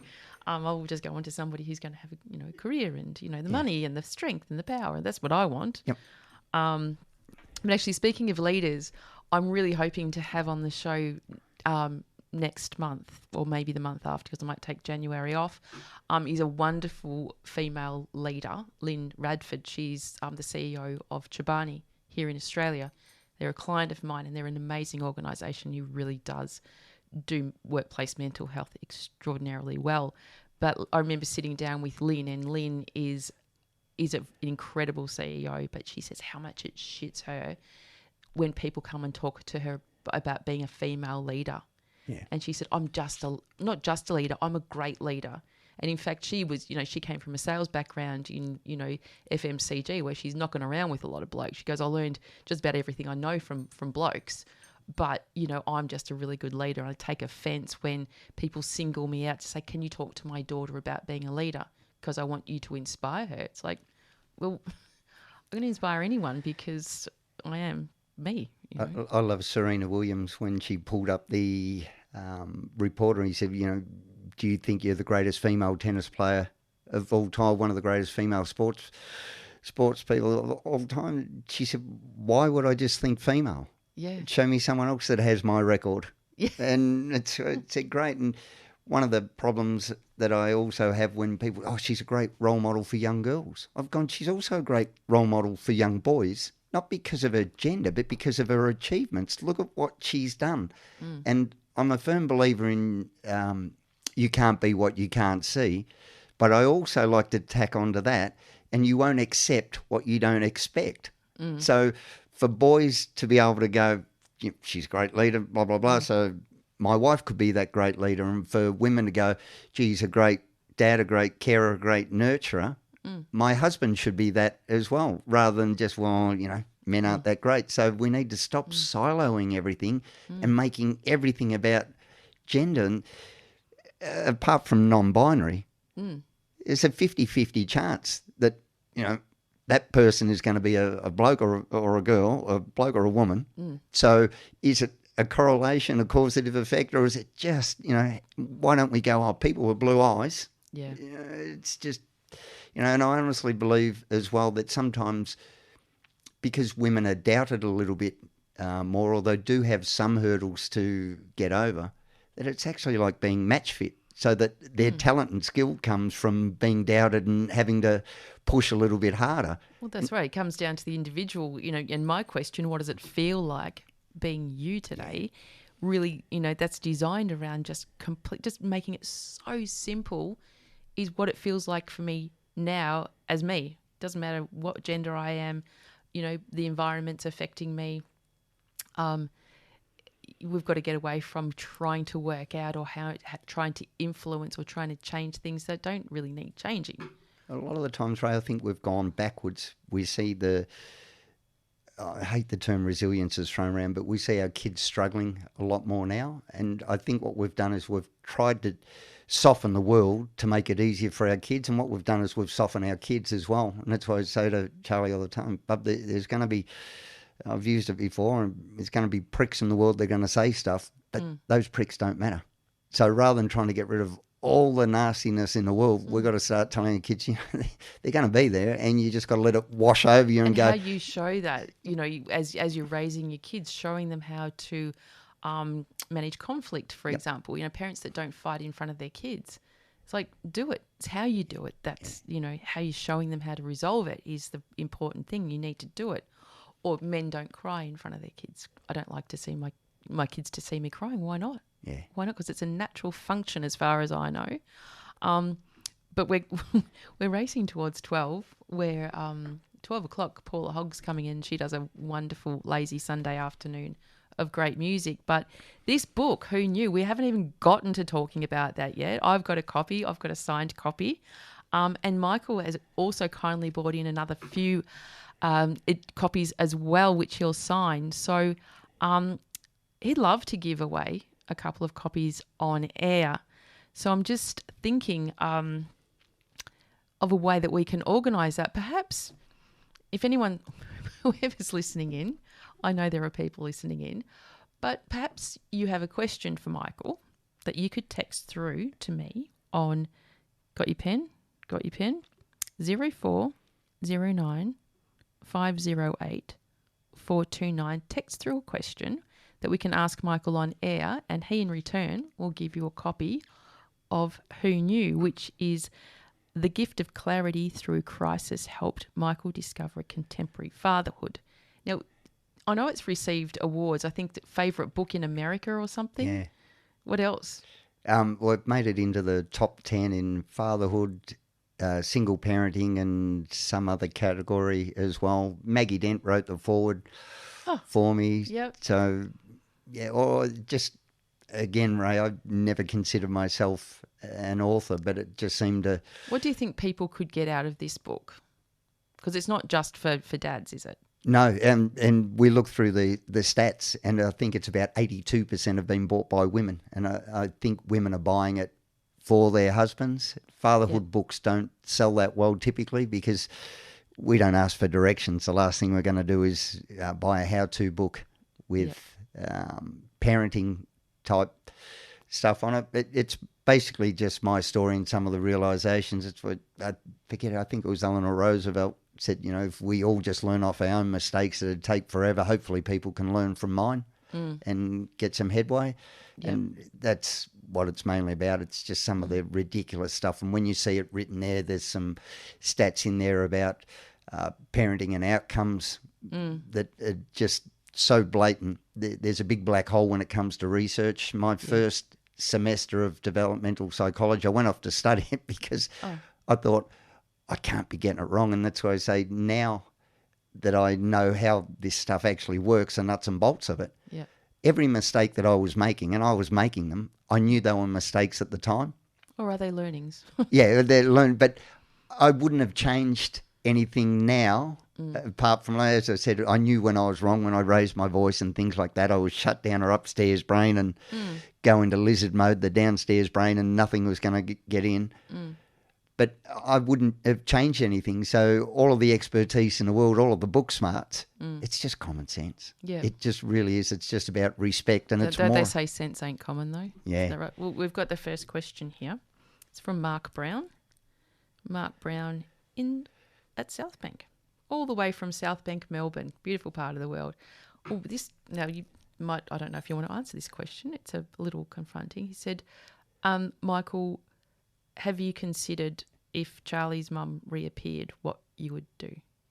Yeah, I get asked that a lot, Ray. I would facilitate it, but again, there would have to be some warm up to it, and we'd have to make sure that it wasn't going to be a negative impact. Charlie's 11 now. The longer it goes without it, but it would be up to Charlie. I think I've seen the flip side. I've seen a lot of men excluded and alienated from their children's life, and I don't think I could be party to that. But again, I think Charlie's secure enough now to do it, but it's not something that I would actively go out and try to do. And do you think she might one day? Oh, I'd say so, and I'd say Charlie one day. We all have that curiosity to know what had happened, but again, we'd put some measures in place and put some safety steps in place, and there'd be some meetings beforehand to make sure that everything was going to be okay. Yeah. But Charlie's only 5 years away from being able to choose where she goes and what she does, but I have to trust in her. Yeah, it's I think any parent's a good parent really is good enough, and if you can have access to both of your parents, you're really, really lucky. Yeah. I think her mum has sent her 2 cards in the 9 years now. Yeah. In the first couple, I've given them to Charlie, and that's why I say I would never hold anything back from her, because I would hate to get further down the track, Mark, and have my daughter go to me, but Mum reached out and you got in the way. Yes. I wouldn't want to be part of that. And as I've said, I've seen the horrific impact of children being alienated from other parents. There's never been an explanation given for a mum on my behalf or a bad word said. It's just, Bub, I don't know. You know as much as I do. I've got no idea whatsoever. And until you find out, we'll just have to leave it in the unknown basket. Yeah. Good answer, and what I would have expected from you anyway. From a Robin. Robin has texted in to say, what advice would you give, and I know we don't really give advice on this show, but she's asked that anyway, what advice would you give for a dad who has been alienated from his children and is feeling just like giving up? It's hard, Rain. It's heartbreaking, and the circles we get in, we see some horrific outcomes for it. You can't give up. It's just there are days when your resources are low, and if you're struggling, you've just got to get that support around you, because the permanency of what you're thinking about giving up, you can put it on hold. You can go, you know what, I mightn't be able to reignite the relationship with my child at the moment or in the near future, but you don't know what's going to be down the track. You've got to just have that faith that, one day that child will be there. I often suggest to dads, write them letters. You don't have to send them if you don't know where they are. If you're prohibited from making contact, don't reach out. Whatever you do, don't break those orders. Yeah. But write those letters and put them away every day and have that conversation with them and just say, it can be day-to-day things. I was thinking about that time we did this, or I was thinking I saw this and it made me think of you, and just have that there for the kid and just go, you know what, one day they might be when they have a family of their own, but as long as they can look back and go, you know what, Dad was there. Yep. Regardless of whether the physical contact was there, he was there. He was thinking about me. I was loved, and just take great pride in that. But sorrow is something that you're meant to feel for losing that connection. So don't beat yourself up for feeling down, and don't call yourself weak. It's a horrible, horrible thing, and it's hard, and you need help. Just don't give up. There's not a lot of help, though, is there, in terms of resources for men who have become disconnected with their children, especially through parental alienation. And there is a wonderful organisation through Parents Beyond Breakup, and it's called Dads in Distress.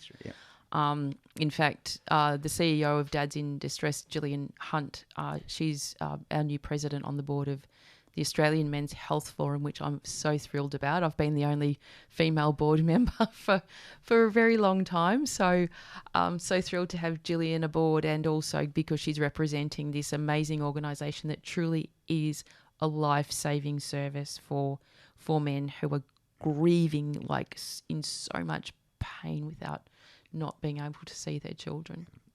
Rae, I've mentioned this before to Dads, and that's why I say I've been broke, like properly broke. I've lost businesses, I've lost friendships, I've lost loved ones. And the only time that I really needed serious intervention for my mental health was when I was alienated from my daughter, when I was taken from my daughter. And when did that happen? In the beginning, when we first separated. Oh, okay. And yeah, that was, and I know what it feels like as a bloke to think not only has my partner, how do I say it, made things hard, but the system as well, and no one will listen, and that sense of isolation, and then you have well-meaning friends trying to minimise what. Oh, you'll be right. Well, no, and we know this situational thing is where a lot of men fall over. So, no, I'm right. I'm not. And these situational things is where we can lose. So, no mental health issues coming up, but that situational thing. And that's why I'd say you've got to get your mates around. You've got to make sure that you don't disconnect, that you stay connected to your group. But as I said, when I was going through that health treatment and stuff like that, I genuinely had a good consideration, that ideation of, not being here. Yeah, and now looking back at it, it's scary how easy and how real it felt.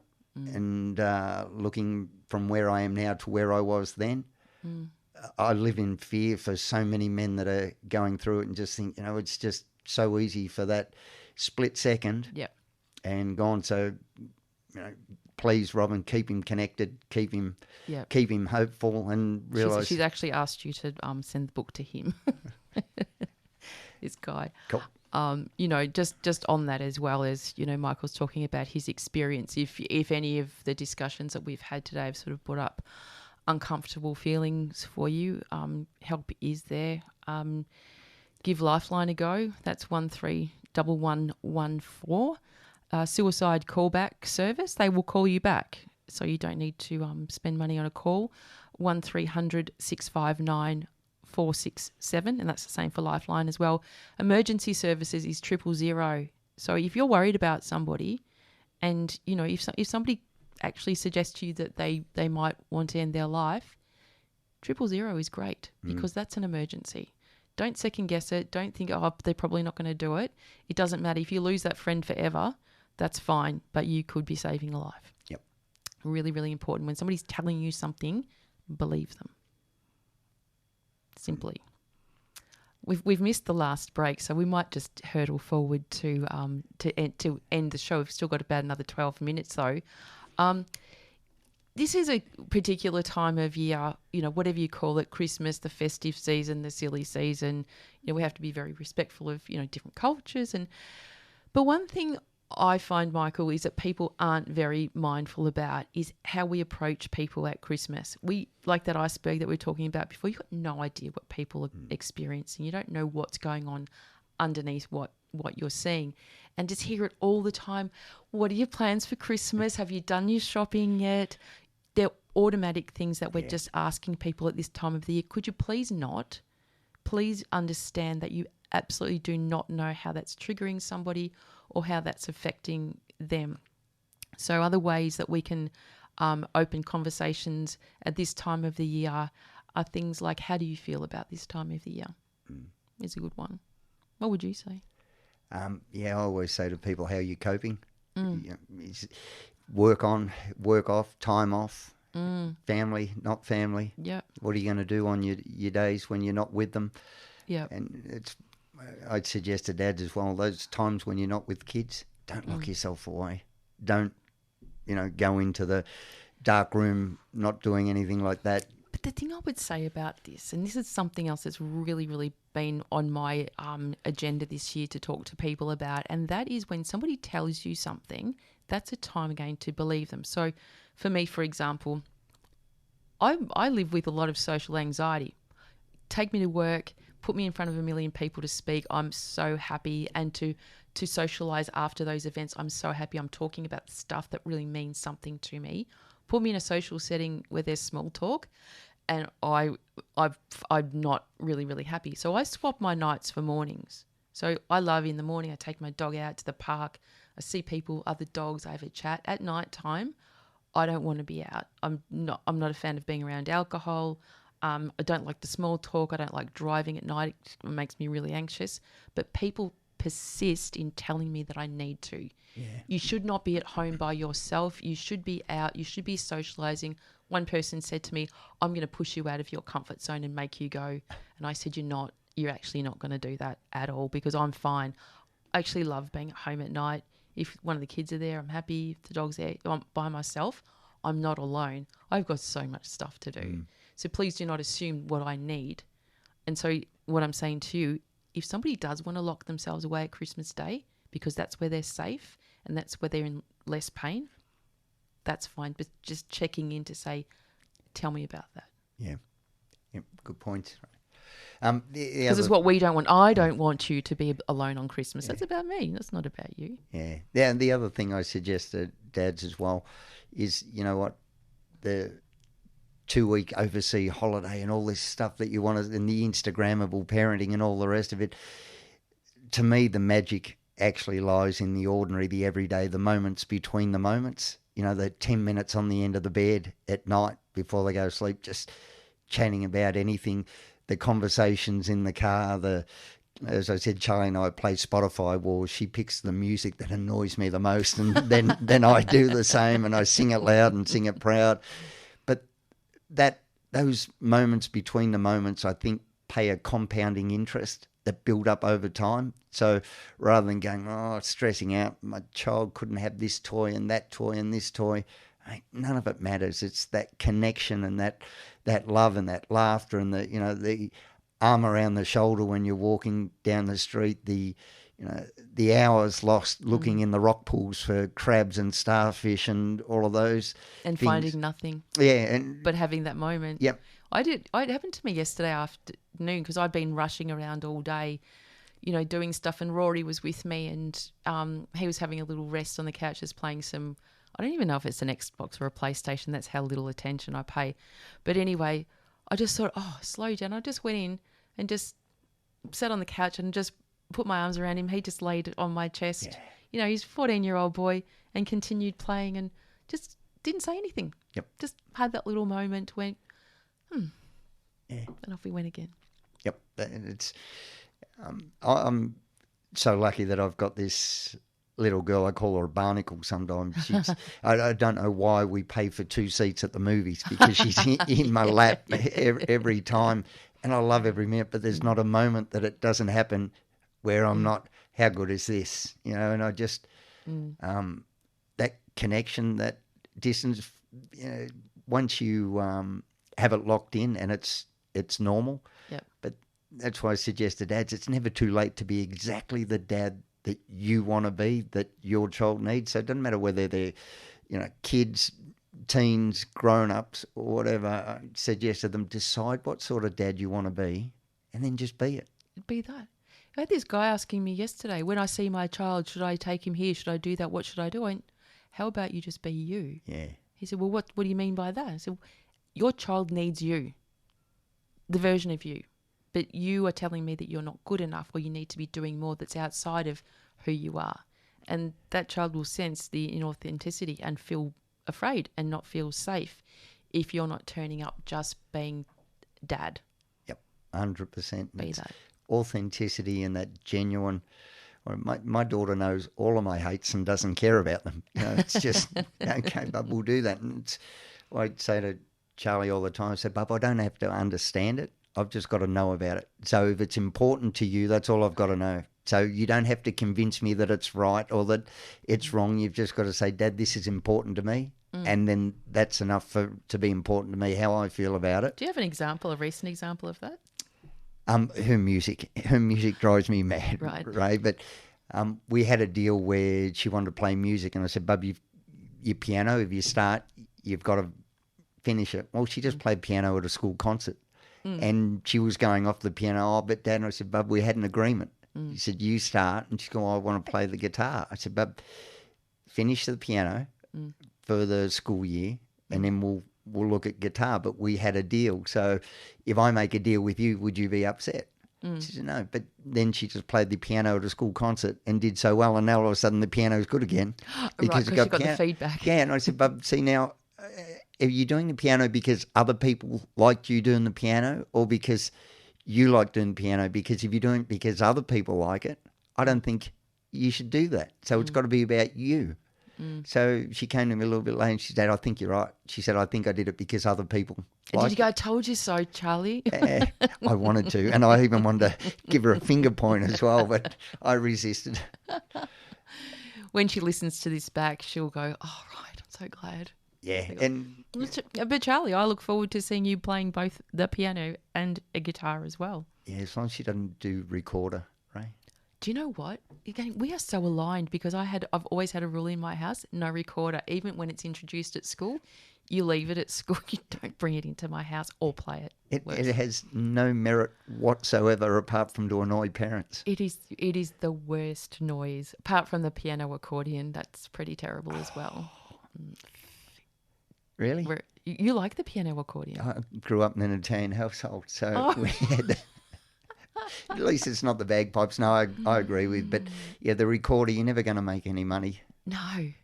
Like where do people play the recorder? Well, remember Jethro Tull? He was a bit of a... Yeah. Yeah, it wasn't really a recorder though. It was a flute. It was the big version of the recorder. Yep. Yeah, it's just a high pitched, whiny, horrible noise. Yeah, but see, they're the only true musicians. Is a magicians. You have to be a magician to make the recorder sound good. Well, they're the only trick because every other musician is just doing to impress people, to get girls or boys interested. Or apart from maybe bass players. Oh right, yeah. Well, Paula's going to be here in 5 minutes. We have another song to play, or possibly even two, because we have a few more loaded. But I just wanted to before we wrap up, harken back to kind of what we were talking about before, around Christmas not being a great time for everyone. And, it can be a moment of joy. I wrote this the other day, actually, for somebody. They asked me, can you just write something for Christmas? So I thought, I'll just read that out, give it 2 bites of the cherry. I wrote, the festive season can be a moment of joy, reflection, relaxation, and a chance to connect with loved ones. Finishing up the year affords a wonderful opportunity to take a well-deserved break and recharge in readiness for a bright and brand new year. For many, though, experiences like grief, loss, loneliness, cultural difference, and health challenges can make this a particularly painful, difficult, and isolating time. Therefore, it's important to remember when we're asking people predictable questions like, what are you doing for Christmas? Are you looking forward to Christmas? Where are you spending Christmas? To think before you speak. Some different ways to engage could be, how are you feeling during the festive season? What things make you feel good during this time of year? Where do you go for support when you're not at work? If you're experiencing uncomfortable feelings over the holidays or supporting someone who is, there are simple things you can do, like actively listening and avoiding an impulsive response like you need to, you should, or you have to. Changing the conversation can turn an uncomfortable moment into a conversation of reflection, renewal, and growth. Remember, the smallest gestures have the greatest life-changing, life-saving impact. So be kind, be caring, be respectful, and most of all, don't be a beep. There you go. They're my words of wisdom for Christmas or the festive season or whatever you want to call it. Well said, Rae. Thank you, Michael. Now tell me, what's next for you? It's got to be big, doesn't it? Yeah, we just been asked to co-author a book with Dr. Joseph Fleming, if he's listening. He's written a book called Generative Fathering. So Yep. Another book, we may do another version of what it's like to be a tween and some of the things that I've learnt along the way. Yep. But speaking is one of the main things now that's kicking off. We're getting more and more organisational and schools speaking, because the whole equality debate, until we get that until fatherhood is spoken about in the same glowing terms as motherhood, not much is going to change. Yeah. So a lot of organisations now are realising that, our low parental leave uptake by dads isn't simply that dads aren't interested. They're actually scared to do it because they're seen as less committed. They're judged more harshly by their peers. And as much as we try and stamp out inappropriate, sexist, racist, racial, all of those things, again, dads come back from leave. How was the holiday? All of those ridiculous things. We don't have a graduated return to work for dads. It's you had your 2 weeks off, back to it. And too many organisations are busy patting themselves on the back going, we've rebadged our maternity leave to parental leave. And yet dad gets back to work and suddenly they're upset when the school calls. And that's why I say puppies and kittens aren't just for Christmas, and dads aren't just for paternity leave. There you go. Well, ongoing. I hate to wind you up, but I have to, because Paul is waiting to get on air and we've got 1 minute to play a 5-minute song, which is probably not going to happen. So thank you so much for coming in today and sharing all of this. Such invaluable stuff. People can find you if they look up Michael Rae. michaelrae.com.au on the website or LinkedIn. How I find him is you type in Michael Rae, parenting, being a father, equality, those sorts of things, gender, put all those words in and he'll come up. So the work that you do is just truly life-changing, life-saving, and